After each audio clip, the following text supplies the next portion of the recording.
Well, it's just a huge honor for me to be podcast interviewing Dr. Zachary Miller. He graduated from USC Dental School in 2019, so he's been at about 4 years, and he's got a brand new baby named Rush. Congratulations, man.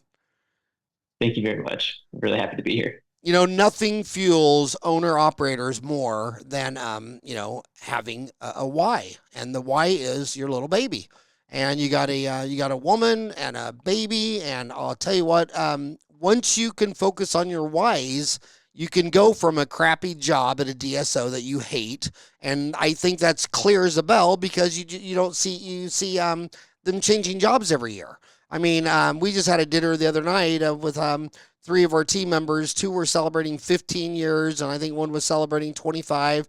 I mean, it's all about reducing staff turnover. And if Walgreens can't keep their pharmacists, they're out of business. And if DSOs can't keep their dentists, they're out of business. And I really think that when you're young and crazy, that's when you get married, have kids, and open up your own business. I might as well just make it a complete shit show. And by about the time you finally come up for air, it might be 5 years, 10 years, whatever. You've crossed the whole Grand Canyon. You've come up on the other side, and you look back, and you don't even know how you did it. And so, man, when they start getting comfortable, associate dentist, the best way to keep an associate dentist is just to pay him enough to kill all his dreams. You know what I mean? And the longer he sits in that deal and has the wife and the kid on the salary, and they get all used to it, they lose all their wild animal instincts to go for. So, congratulations for doing it all, man. Owner operated, have a wife, have a kid. You're just full blown crazy, and you'll be so glad you did it. Yeah, no way to. It's like jumping in the pool. Just jump in and commit. Don't step in the steps. That's pretty much the advice I've gleaned and decided to employ finally. So what it was so let's start this conversation with the kids in dental school. They're down, and it started during the pandemic. I mean, my gosh, they couldn't go to clinic, and they were graduating with never doing a root canal on a live human, and I couldn't imagine. I yeah, couldn't imagine. and it doesn't seem like the attitude's gotten much better since. Seems like a lot of people are scared. They're looking at falling incomes. I mean, in about 2005 was the most the general dentist ever earned, and it's been trending down ever since. And the student loans are high.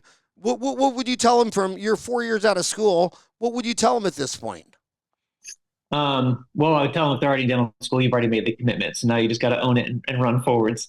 So there's no point in worrying about what it could be. But there's a lot of room to make a really good life for yourself. Um, the trajectory of what that would be will look different than the models of success that we've seen and kind of were probably raised on in the past.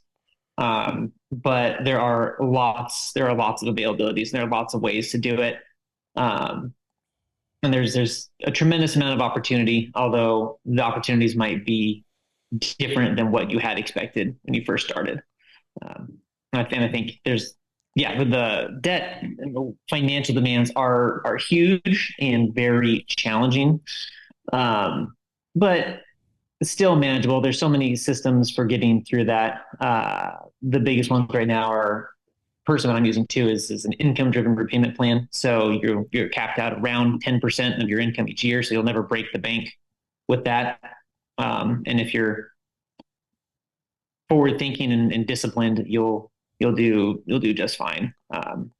What I was that think last thing you said? The last thing you did yeah, what? if you're forward thinking and disciplined, Okay. you'll be just fine. I think I've heard you and Mark in the past, and all the doctors have to go out and buy themselves a Benz and a fancy house and have all these fancy things to look the doctor part.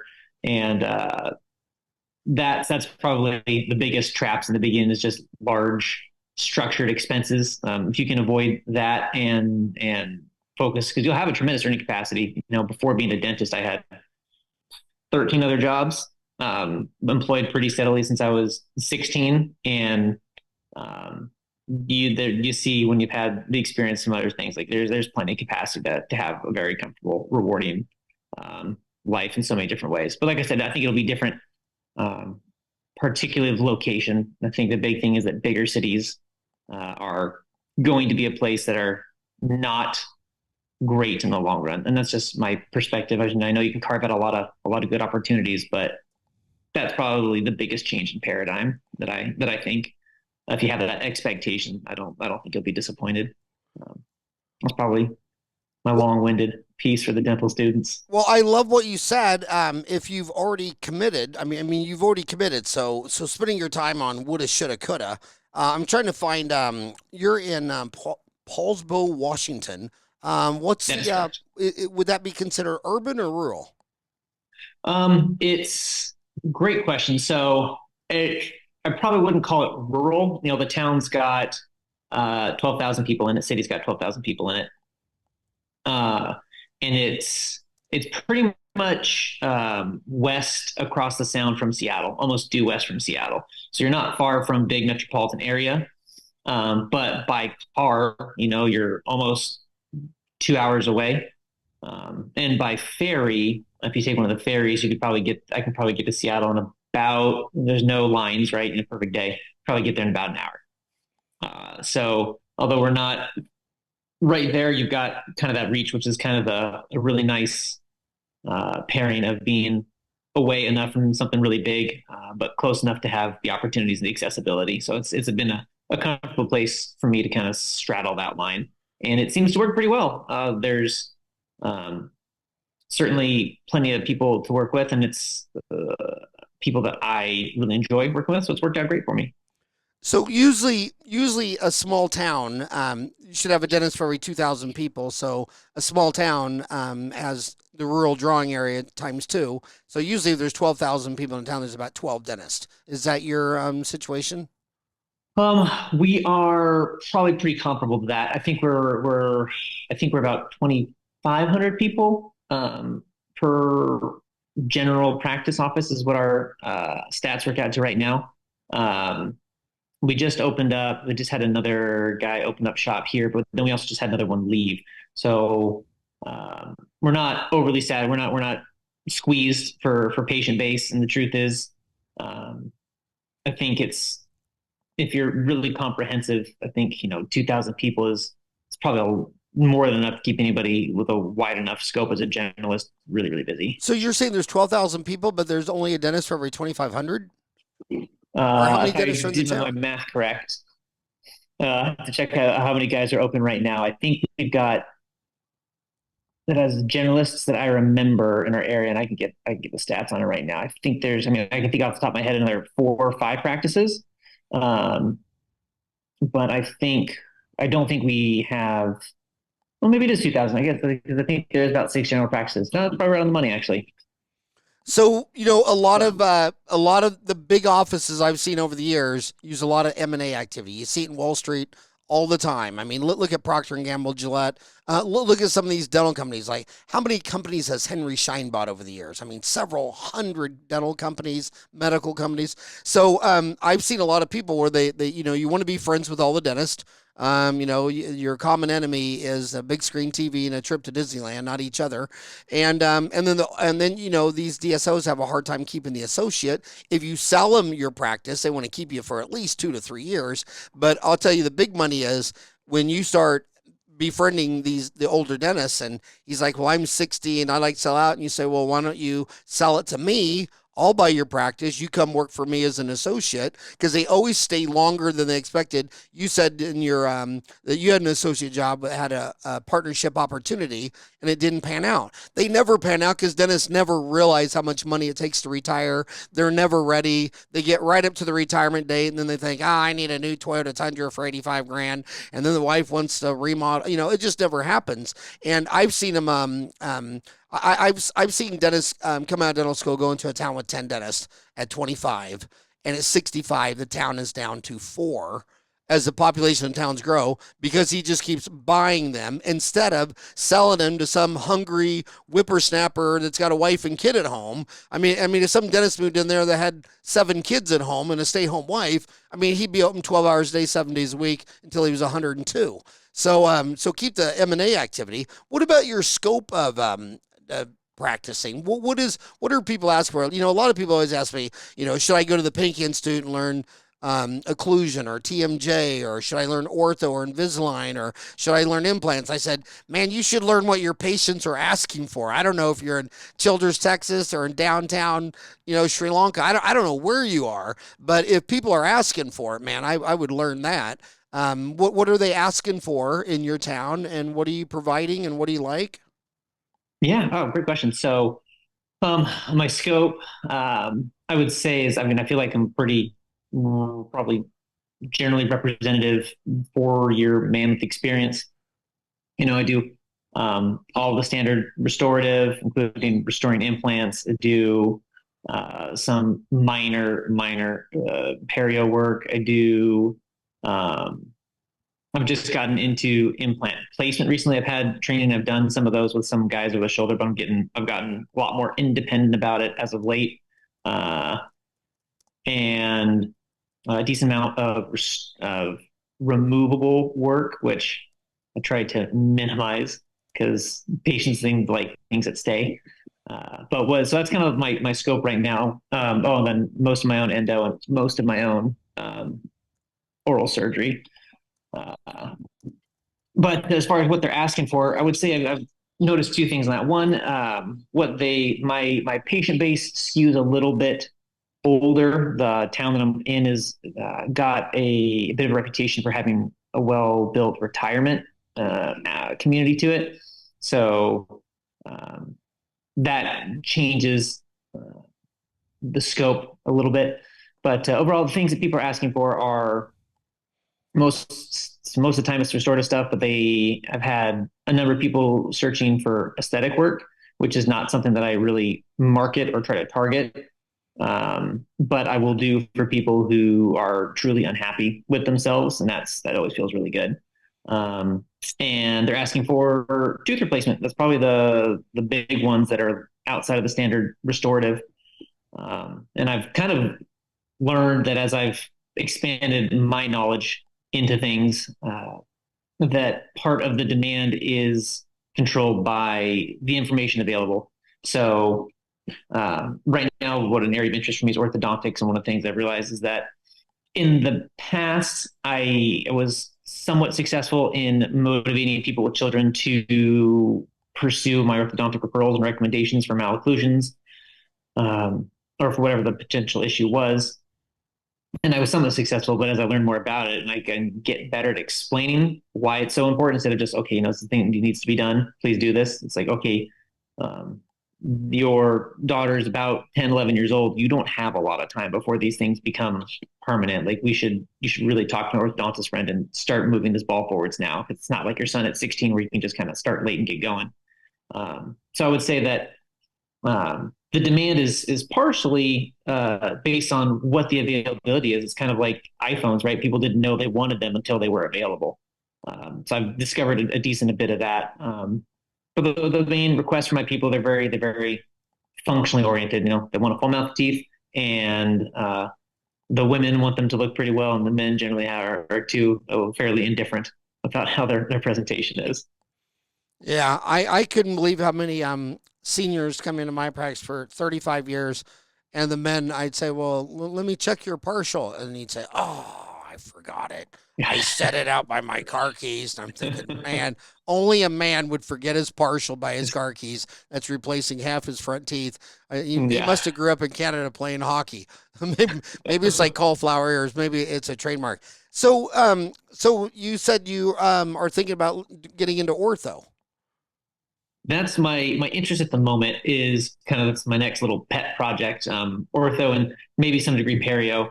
It's it's a curse. Like the more I keep designing and forwarding my own personal education, the more I find I have to keep doing more to learn to have like the full picture of things.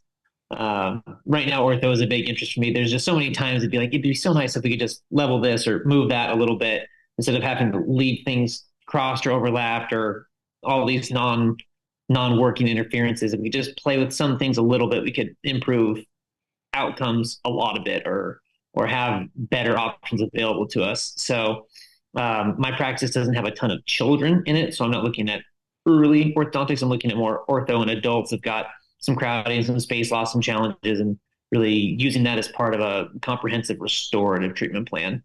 Restoratively driven treatment plan is where my interest for that is at the moment.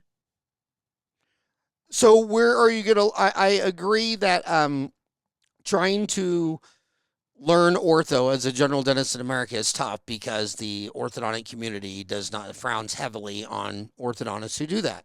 And I can say that. I mean, I own Orthotown, Orthotown magazine and website, and I'm not even allowed to go on my own website and post. I can't be a member because I'm not an orthodontist, and and it works for them. They've kept it a nice, very nice cartel. I mean, they make a lot of money.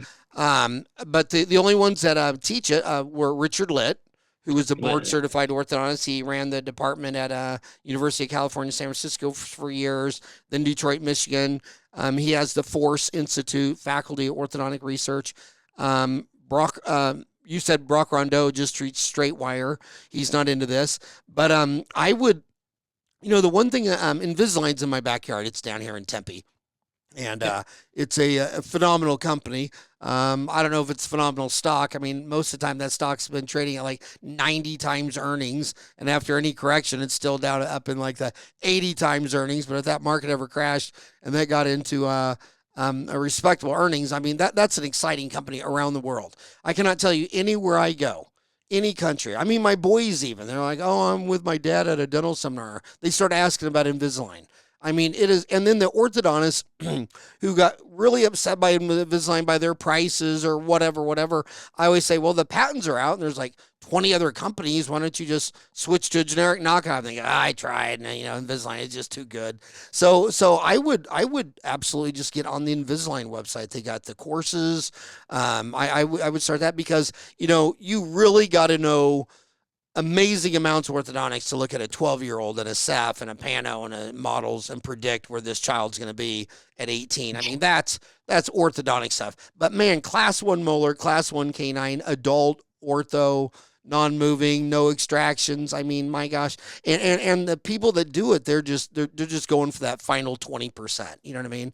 And it's just so big. And then if you have one assistant doing it and you hire that assistant and she spent 20 years in an ortho office. In fact, now, I'm on the southern border. You're up on the northern border. All you have to worry about is Canadians breaking into your country. But that Venezuela is a pure economic meltdown, and there are so many Venezuelan dentists up here. A lot of them are women, a lot of them are board certified orthodontists. But I know several dentists that started learning Invisalign, but they hired for $20 an hour a Venezuelan orthodontist board certified. oh my gosh, I mean, desperate people have to do desperate things, yeah, and it's sad at just how hard it is to get into the country that was founded with Ellis Island, and we turned our back on no one, and now it's build a wall stuff, and we can't get employment, and the economy doesn't grow because there's no people. But my gosh, what I did at the time is I interviewed for an orthodontic assistant,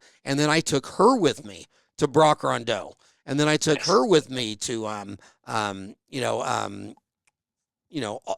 the courses, Jack Sheridan, Richard Litt, and then it was interesting math. So the hygienists were about, back in the day when I started, were about 40 an hour. Now they're 50, and they were doing about 100 an hour, counting all the no-shows, cancellations, half bite wings, blah, blah, blah. And the orthodontic appointment, those appointments are $200 an hour. And she was flipping two of those an hour. And she said, well, if this is an orthodontist office, I'd be doing 4 an hour. So she thought she was in like a special ed class going half speed. And she just really taught me orthodontics. I mean, you can learn it all with the theory, you can learn all that stuff, but to show, touch, feel, and same thing when I started my practice. Smartest move I ever made is I knew I was 23. I was right out of school, didn't know anything, and I needed a hygienist, and I kept running an ad for a hygienist because all these young hygienists that just got out of Phoenix College kept applying. And I thought, last thing I need is some young 20-year-old graduate hygienist. I need the oldest hygienist who's like only got like a year to live to tell me everything she learned. And I got this lady named Sherry. She was so sweet. And I would go in there and I mean, she basically taught me hygiene. She taught me perio. I mean, how much periodontal disease do you know when you get out of dental school? And yeah, I would get you, man, if you could find a 40 or a 50-year-old dental assistant who worked in orthodontic offices her whole life, that would just be clutch. And then the courses on I mean, Invisalign are right there, and it's the brand. I mean, people want Adidas, people want Nike, people just want Invisalign, and they call it by name. You know you're in brand yeah, they trouble. know. In fact, you can lose your brand. Like Kleenex lost their brand because people would say, "Hand me a Kleenex," and you'd hand them something that was just a tissue.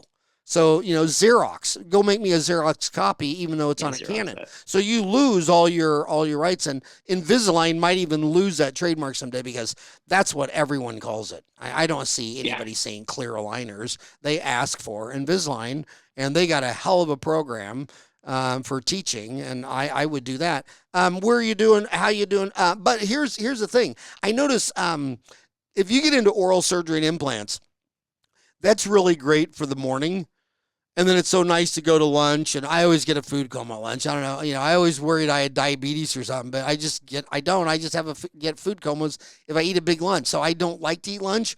Or if I do eat lunch, I'd rather come back and do ortho checks and fillings all afternoon. I mean, I'd rather start my day with all the bloody, gory, stuff like that. So what? So on implants, are you doing the Hyacin implant system because that was the course you took?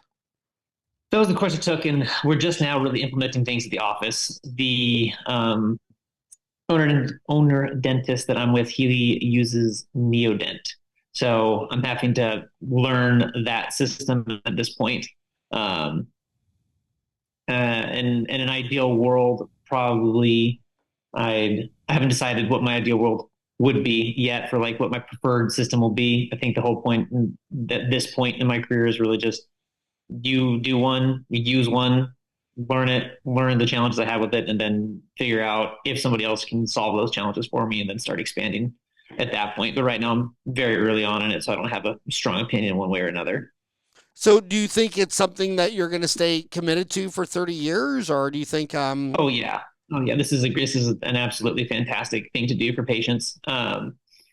And a lot of times, one of the main drivers for me for really having to do this was that some patients are willing to go wherever and see whoever to get to their outcome. But the style of practice that I have and that I operate is pretty relationally oriented, pretty relationship heavy, and as a result, a lot of my patients don't want to go to other people for a lot of things, and it can be really challenging, even if it's their best, what I would believe is the best outcome for them or in their best interest. They'll compromise away from those things to keep their care provider consistent. So it's just like, okay, well, if I want to be able to continually guarantee that this is going to be something that I can offer and provide for these people, then I'm going to have to do more of it myself, which is um, fine for me because I like surgery. I think surgery is fun. You mentioned the bloody stuff in the morning. Yeah, great time to do it. Start off the day. Those are the things that can really grow on you and uh, get your heart pumping. So I like to start that the day too, and try to minimize the potential for excitement in the afternoons. I'm not a very sleepy after lunch guy. I'm usually pretty jazzed up. I don't drink coffee because I get just too wired. Um, but I foresee myself continuing to do this for a long time, and I'm excited to see the advancements. The surface treatments that have gone over again and again and again. It seems like they're making another wave in development there. So the integration that is available to us, this and technology aspect of that, just making success rates so much better, right? You say expect your bone loss down to your first thread or your second thread. That was standard. And anymore, if you get half a millimeter, you're surprised to see that. So yeah, as it continues to get better and more predictable, I'm expecting to have more fun with it and keep doing that for sure. When you look at the macro numbers and you see that, 8 out of 100 emergency room patients have odontogenic Yes. origin pain, and if you can um, take walk-ins, if you can do same-day dentistry, but if you can take that walk-in and it's a toothache and convert it to a root canal billet and crown for 2,500, or an extraction implant bone graft crown for another 2,500 or 3,500, whatever. I mean, you're just in the ultra leads. And then if you could on the side in the afternoons do 4 or 5 Invisalign starts a month. I mean, my gosh, you're just shooting fish in a barrel. I mean, it's so easy. But the students, they're afraid of endo. They're afraid of wisdom teeth. They're afraid of extractions, and you're afraid of anything that you're not good at. And that's the challenge. I mean, you channel that fear into doing it. How did you get over the fear to pull a wisdom tooth, to place an implant, and to do a molar endo? I'm still not over the fear of wisdom teeth. Just to clarify there, especially the impacted ones, they still make me sweat from time to time, and I'll keep my oral surgeon happily employed with probably the majority of them.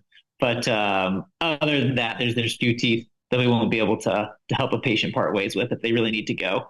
I got my comfort really built up working for people who needed it and didn't have options. I did a year, about a year and a half actually, right out of dental school in public health. I worked at a FQHC doing dental, and I was lucky that they weren't too big. They afforded me the opportunity to expand and do things like root canals instead of just yank a tooth out and be done with it.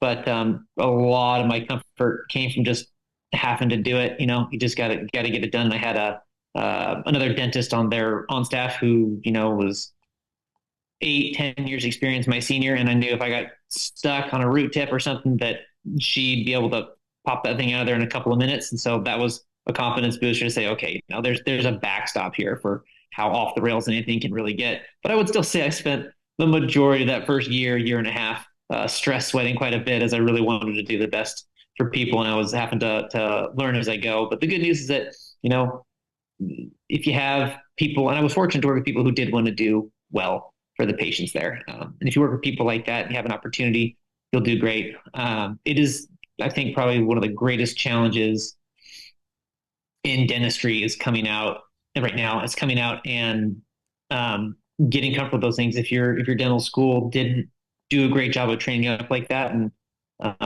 I would say in hindsight, I think I'm grateful for my dental education, but I think it was limited in some ways that were I don't know if they're systemic or unique to a bigger school that's got every different specialty available.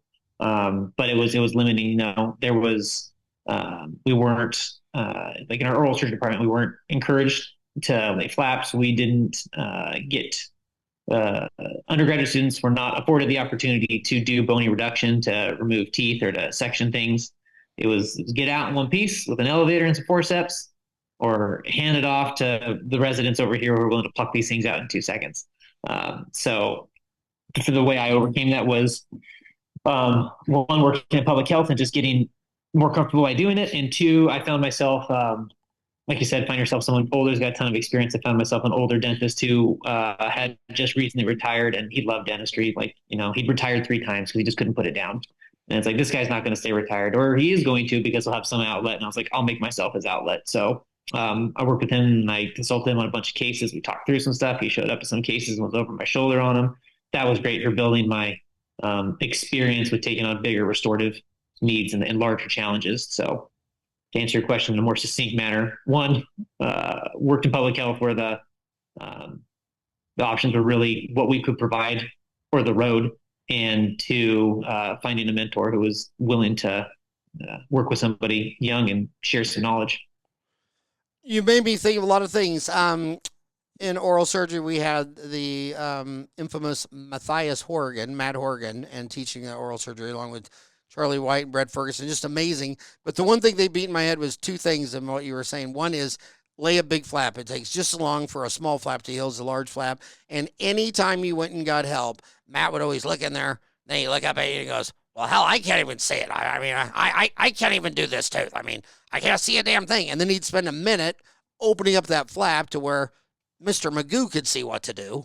And then it's really easy. And then the second thing on that root tip, Matt would always, and Brett and Charlie would always show us the x-ray and say that it was an interproximal lesion, or it was taken out for spacing or whatever. There was no periapical pathology. And you snapped off a root tip and it's 3-4 millimeters long or whatever. He goes, the only time it's a problem is when some dumbass dentist is digging in after it and he's got to remove it for his ego. He goes, you just let that thing lie, and he goes, and years from now, it'll work through like a splinter, and they'll forget all about it. So he would not let us go after root tips. And then the other thing is just don't get into IV sedation. That's where I get all this data on all the claims and sat on councils of these dental malpractice companies, one in Iowa, and my God, every time there's $1 million settlement, there's an IV in someone's arms, and that's you got to be a full time. It's an anesthesiologist. You can't be an anesthesiologist and a surgeon in any hospital in America. Every hospital in America says, "I'm sorry, Mister Cardiovascular Surgeon, you can't do the IV. You're not, So what makes you think you can do it?" And so that's just cool. So what would you the one thing I think about training is the smartest knowledge is like what you did with Dawson's books. You just buy the textbook. I mean, it's a couple, $200-300 for a textbook. Takes you forever. I'll never forget when I signed up for the missions too. It was 7 3-day weekends. And I just assumed if anybody's going to commit to flying out to Pittsburgh 7 times for 3 day weekend, the no brainer would be to get Carl's book and read it. But oh no. I mean, they were asking questions the first day of class. I'm like, are you stoned? You actually paid for this whole course. Your plane ticket costs more than the whole book, and the book is on. Second is just get a job for cash flow. These dentists don't work Saturdays. And in Phoenix, I know dentists that wanted to learn. One of the guys that taught me this was Bob Sundberg. He wanted to learn denture, so he went to Mesa. I think it was called like Denture World, and he got a job at Denture World where they're making 10, 20, 30 dentures a day, and he just learned the technique well, with all these old people old dentists have been doing it and small towns. Same thing with pulpotomies. This kid was telling me that he didn't get to do any pulpotomies in dental school and blah blah blah blah blah. And I told him while I was talking to him, he's in the valley here. I said in downtown Phoenix, there's like 3 different Medicaid practices, and they're looking for a Saturday doc. And these are big ass clinics, and that's all they do. And I remember when I opened up mine, I got a job. There was the earliest DSO was Sunshine Dental, and the guy was really cool. He had a north, south, east, west. And I kept a job out there for 4 or 5 months because it was open 7 to 7. No, 7 a.m. No, yeah, 7 a.m. to 10 p.m., 7 days a week. And so you could always find an 8 hour. I mean, you could always go over there. You could just, if I got off at 2, I could drive to any Sunshine, work there. But what was so cool is I could pull any tooth. And if I got stuck, Nick Gidwani would pull out the other half, or you just volume experiences with dentists that know more than you. So I'd go get a part-time job at a medicated clinic if I wanted to learn pedo. You'd be surprised. And I know a dentist in Flagstaff. I know a dentist in Phoenix that went and got a job on Saturdays at an orthodontist office in Flagstaff just doing records. And he was learning ortho, and he saw this ad, orthodontic assistant needed just for Saturdays. And he thought, hell, I'll drive to Flagstaff and be this guy's orthodontic. Says I'll do it for free, and he told the guy I'll do it for free, and I think he worked there for like a year, and he learned ortho being his free Saturday orthodontic. So it's always relationship businesses with humans. It's like marketing. Now that I'm at the very end, I don't even know what I think about marketing because I have so many of my classmates that never. Ed McAllister, Craig Steichen, Georgia, tons of them. They never did any of the advertising route. They started out slower, word of mouth referral, but they just built big, top 1% practices on word of mouth referral. So marketing can get it going faster, but if you can't keep your back door closed, if you don't know why these people left the last dentist, and if you're not communicating and reducing your staff turnover, you're going to fail anyway. That's precisely what I was going to say. I think that a big efflux. There's a big efflux. I think a lot larger efflux from most dental practices than people there realize, and it's difficult to track those numbers because you don't know how many. They don't call you and say, "Hey, I'm not coming back." It's the silence. And tracking the silence of what leaves is very challenging. But yeah, to touch on the marketing. I wouldn't consider myself a marketing expert by any stretch of the imagination, but it seems to be my simple observation opinion that someone who's referred to you by someone who's already there comes in with a higher degree of confidence, like a really high degree of confidence. I had a lady that I treated who's had some rough dental experiences. Avoided the dentist for quite some time. Decided she needed something to be done. She had some pain. She comes to see us. We have a great time together. And after that, I see her daughter, both of her two grandchildren, her husband, and she sends over also her sister. And every single one of them, before they even got there, was already decided that they were going to be here. Her daughter drove from like 50 minutes away, and we're out of network with their insurance provider. And I told her, sorry, I get it if you want to find someone else, we're out of network with you. So, and she goes, I don't care. Like this, we're gonna work together. Like this is basically the trust is worth it for her. So that's the type of people that you're going to get from a word of mouth referral. And like you said, marketing, it is my opinion that it's a quick boost in the number of people that you'll see, which if you can retain them and you have the capacity to meet that growth, is a great way to accelerate those things. Um, but yeah, I don't know much about marketing. I've spoken with somebody recently who does a lot of different practice consulting, and they say, you can if you need more new patients, you can just activate the marketing complex. This place does no marketing. And it's kind of like that's okay. I see that, um, but I mean, it's just my gut notion. I have to look at the numbers and say probably people are losing a lot more out the back door than they're gaining on any marketing ploy. And if they could prevent that sieve from occurring, then you'll have longer lasting relationships, more faith with your patients, just an overall better experience. I don't think you'll need that level of explosive growth for at least some what I'm doing, well, solo provider right now, potential to grow to more in the future. If you want to have an 8 doctor practice, you're probably going to have to market that right out the gate to start getting people through the doors.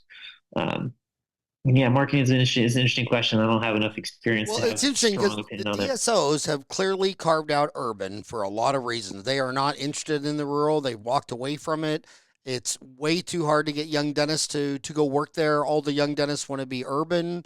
It's their millennial. It's their age. I mean, if you're a single male out of dental school, you think you're going to find your a peacock's going to That find was me. their peahen in Phoenix or out in Eloy. You know what I mean? I mean, if you got a 4 million metro Phoenix and you're a single peacock, your peahen probably greater odds of finding your peahen in Phoenix, and so they're not going there.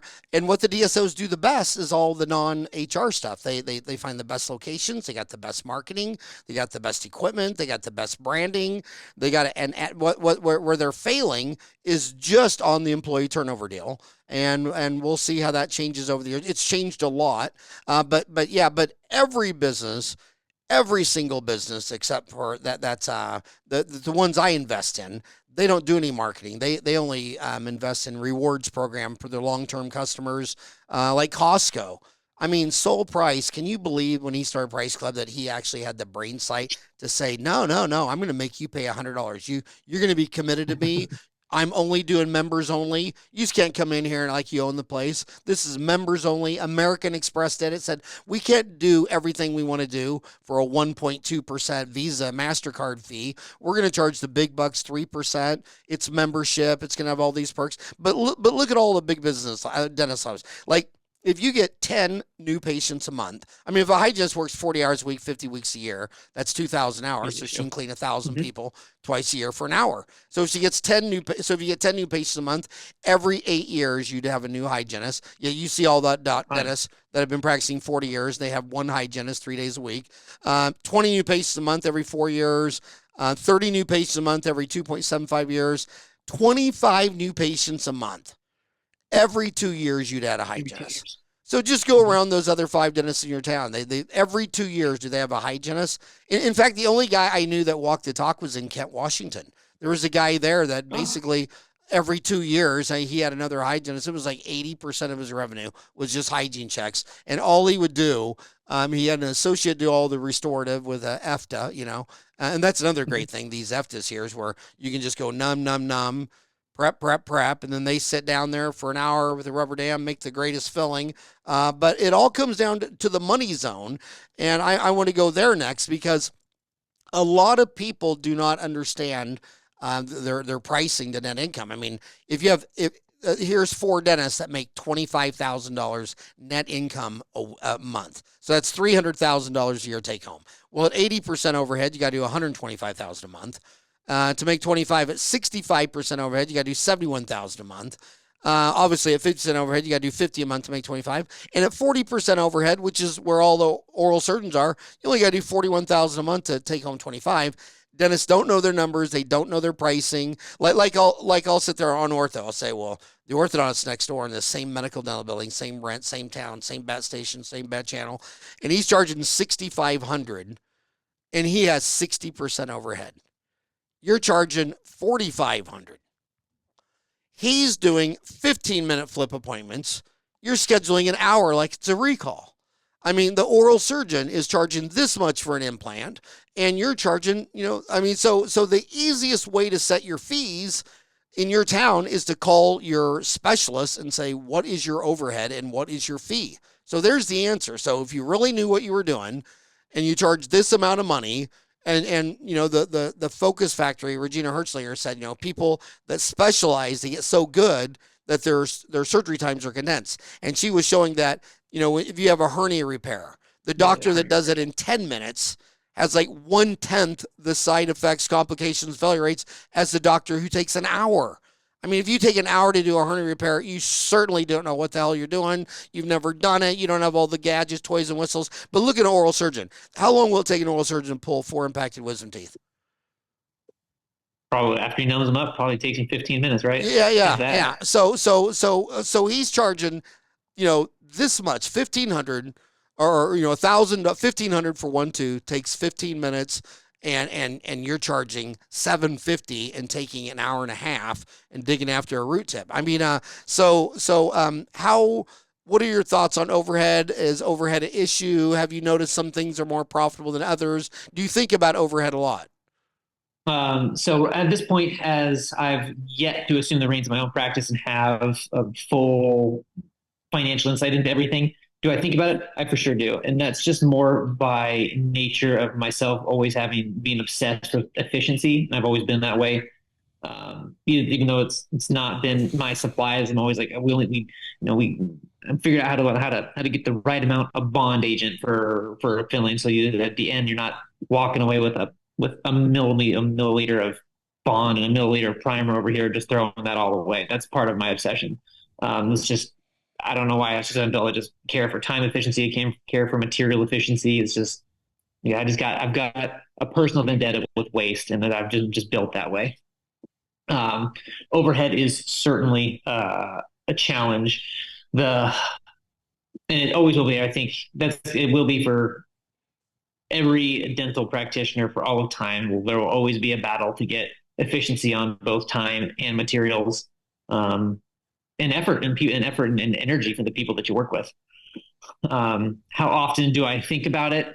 Probably, I guess, pretty consistently, because I'm always trying to figure out, okay, what could I do with this procedure to save time? What could we do with this to reduce resources?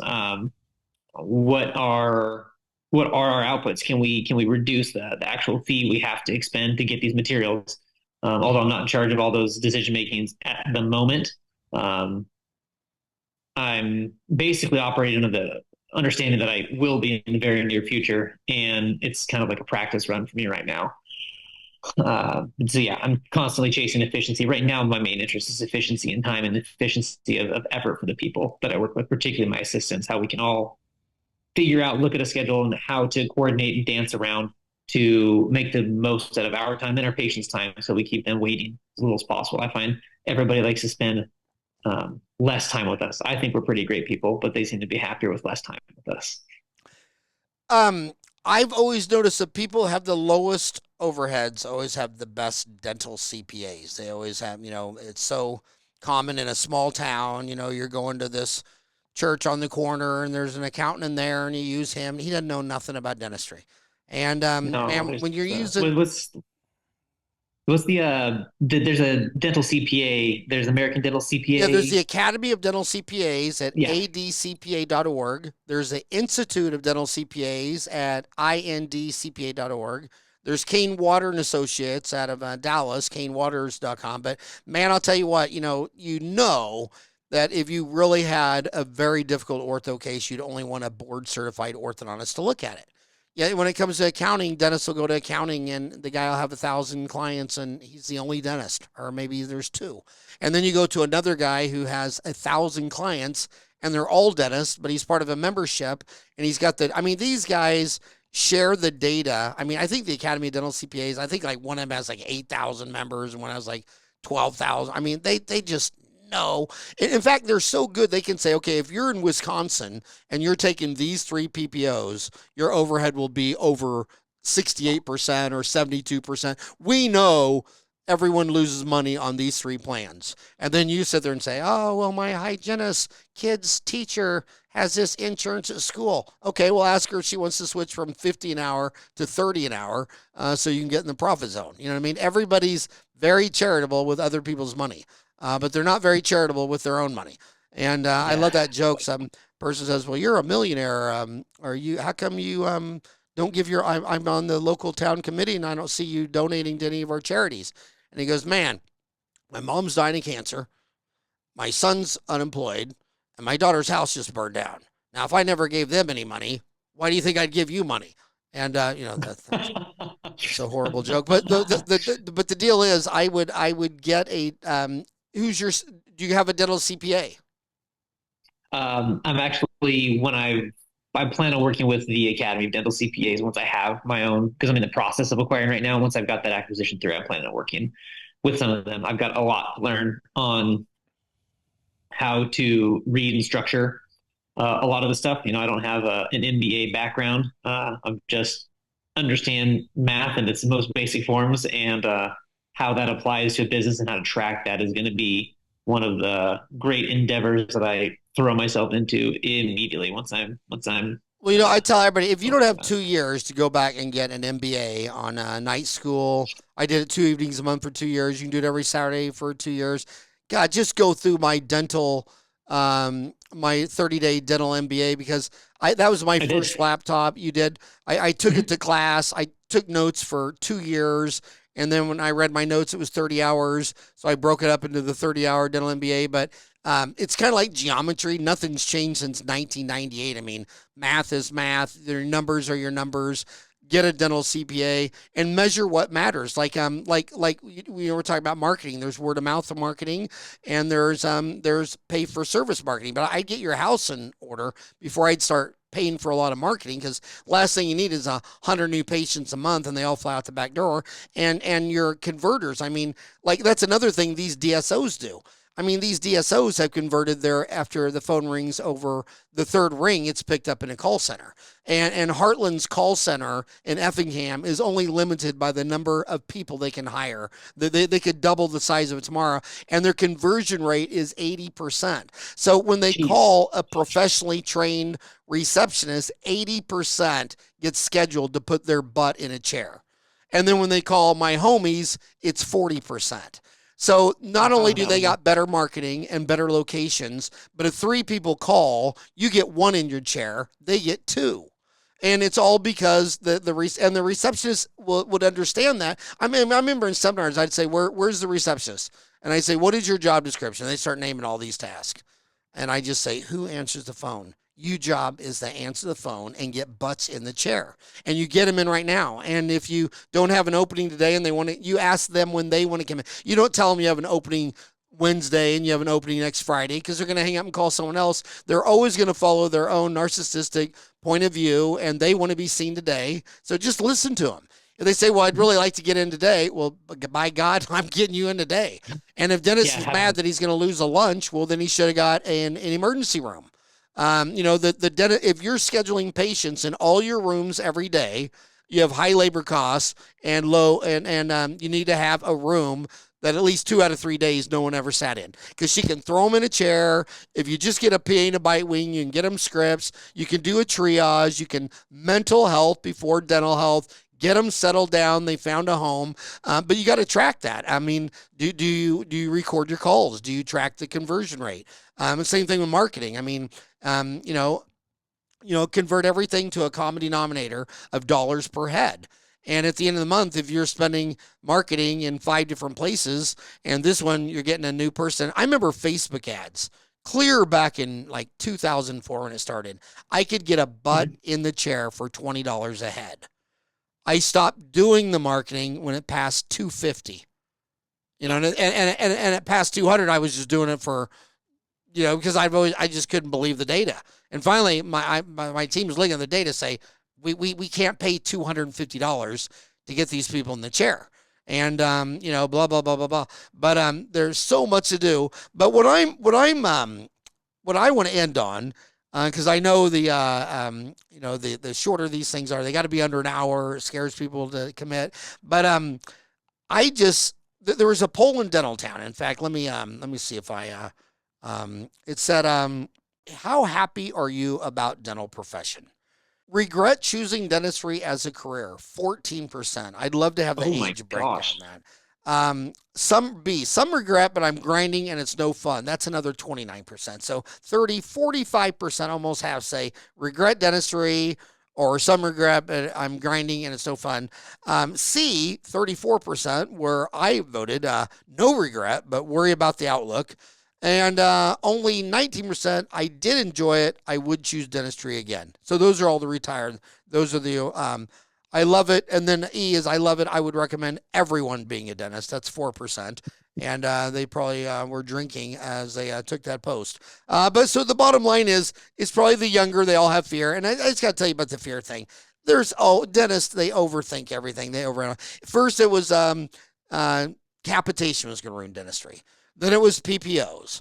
Then it was Delta Dentistry. Then it was DSOs. Then it was, it was always Biden and Obama. I don't know what that was about, but Biden and Obama was always doing something. And there's always a boogeyman. And then I see the guys like you that the glass half full. They're incentivized. Is your wife, is she employed or is she a stay-home mom? So she spends most of her time on childcare since having her baby. We're both so she's a mental health therapist. She's licensed in like 4 or 5 states. She's actually a really accomplished clinical therapist, and has tremendous training potential on her own. And she decided that that was not her priority, and is that we were going to start having children. She was going to make children her priority. So she still sees some clients privately, but she works a significantly reduced schedule, and she's able to do it all telehealth, which is great. So she's able to work from home, and she sees clients in the evenings after I get home. I tag her out. She can see a couple a week, as many as she wants to see with the time she has. But so she's working a very reduced schedule. Her top priority right now is just being as involved in the care and development of our little guy as much as possible. And I respect her tremendously for making that commitment. How would a mental health therapist marry a dentist? I mean, did she um, not do a Google search on their suicide rate and all that? No, I'm just kidding. I think I convinced her I was part of the slim minority that has some degree of stability, but I was also very transparent, that I'm weird right off the bat and a strange fellow. So I didn't try to hide that from her, and she accepted me in spite of my many intricacies. Well, again, the dental income peaked for general dentists in 2005 at 100 at 219,376, and how by 2015 it was under 175, and it continues to drift down. But specialty income continues to drift up. I mean, specialists are still making bank. My gosh, they make bank. So you're still seeing. This is why if you're just going to do cleanings, fillings, exams, and X-rays, I don't know how you're going to do it. I mean, I think you need to convert the toothache, and the toothache is is going to be a root canal, billet, and crown. Endodontists make 307,000 a year, and prosthodontists make 219,000 a year. Whereas general dentists who own their own practice make 100,000 more than associate dentists, but associate dentists are only making 147, and owner operator dentists are making 244. So there's the 100 grand pie of being an owner operated than an associate dentist. But and then oral surgeons are the biggest payer, that $448,000 a year. And if you can pull a wisdom tooth, and if you can place an implant, I mean, unbelievable. And remember this: the oral surgeons who only do exodontia run 40% overhead.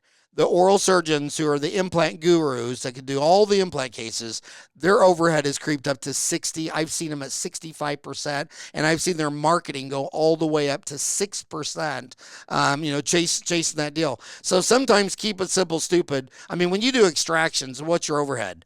Some lidocaine, some reusable forceps, and a periosteal. I mean, there's so much to talk about, but I want you to end with this.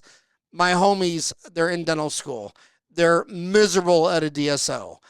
They look at what you're doing, and it's just fear, and they're just frozen, and they think, well, I owe $400,000 in student loans. I don't know what I'm doing.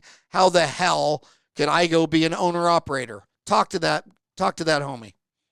Yeah, it's kind of like I said before, you've already stepped in. You got to commit.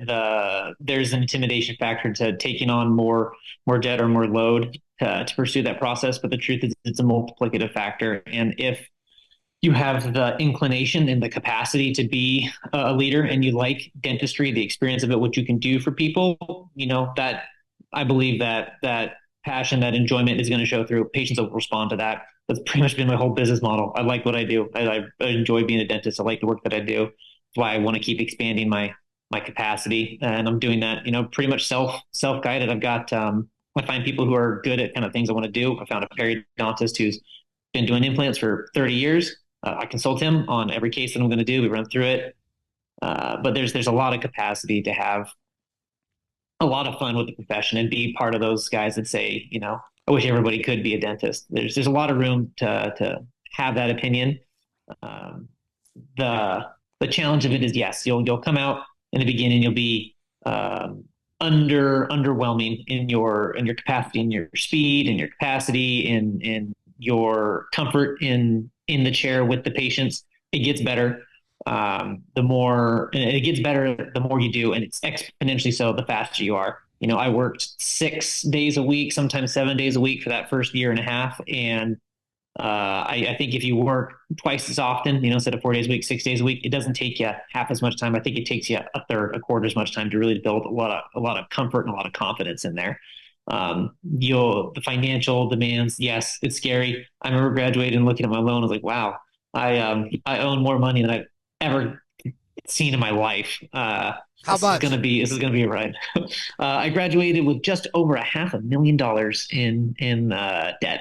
And then how much was your practice? And did that include real estate? Did you just buy a So I haven't actually closed on a practice point. I've got a couple that I'm interested in, but I haven't committed to one or the other. I'm at the very early stages of all that.